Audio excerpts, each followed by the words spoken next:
shape cast iron skillets.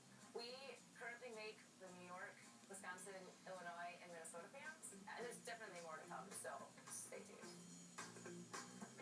We started in 2012.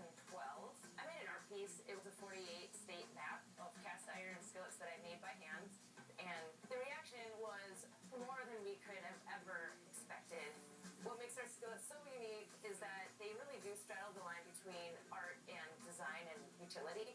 You know, you can hang them on the wall, they look super cool, but you can also rip that thing off the wall, throw it on the grill, and you just rock that thing and then clean it, put it back on the wall, it looks cool again. And every skillet that we make starts just 2 hours north of us at the foundry in Kaukauna, Wisconsin.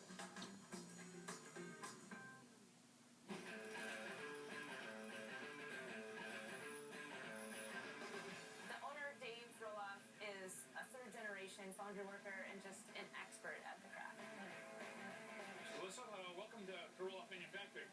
What we're doing right now is making the core, which will make the inside of the New York steak pan. The core is made with a sand, which is coated with a resin. As it gets blown into the box, it's baked at 450 degrees. It'll give it a nice, smooth finish, and from there it'll go into the paint department to paint the core to give it even a better finish. We're now at the molding process. You saw us finish the cores, which will go into the middle of the mold. The pattern will come out, which will make 2 pans, one on the top, one on the bottom. Once the mold is made, then it's time for my favorite part, the furnace.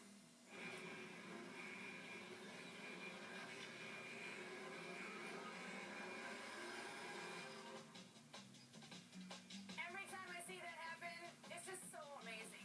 Well, it should be. You've got 1,000 pounds of iron coming out of that furnace at over 2,800 degrees Fahrenheit. Spectacular. I've been in this way over 30 years, and I even am amazed at what happens. So, Alyssa, once that iron is melted, it's brought over to the small pouring ladle, which will be raised up onto the pouring deck, where the molds were just coming off the machine, and now we'll be pouring them. And the man's going to stand and hand pour every one. Wow. People are really craving American manufacturing, and our skillets are made with so much craftsmanship and care and love that they will last a lifetime.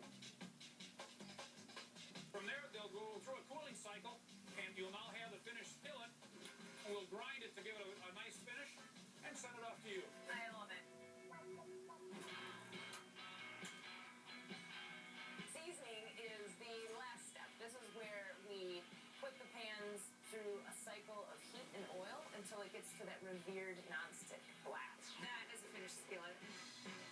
The days are long, and we work up an appetite. So luckily, we get to go down the street to a local restaurant called Liliana's, and they serve their mac and cheese entree in our Wisconsin pans.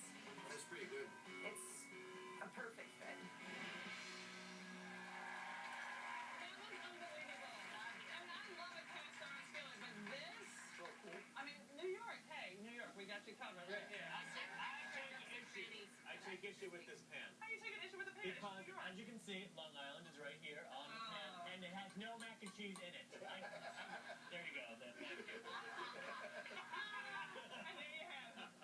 Long Island has mac and cheese. You guys, isn't it delicious?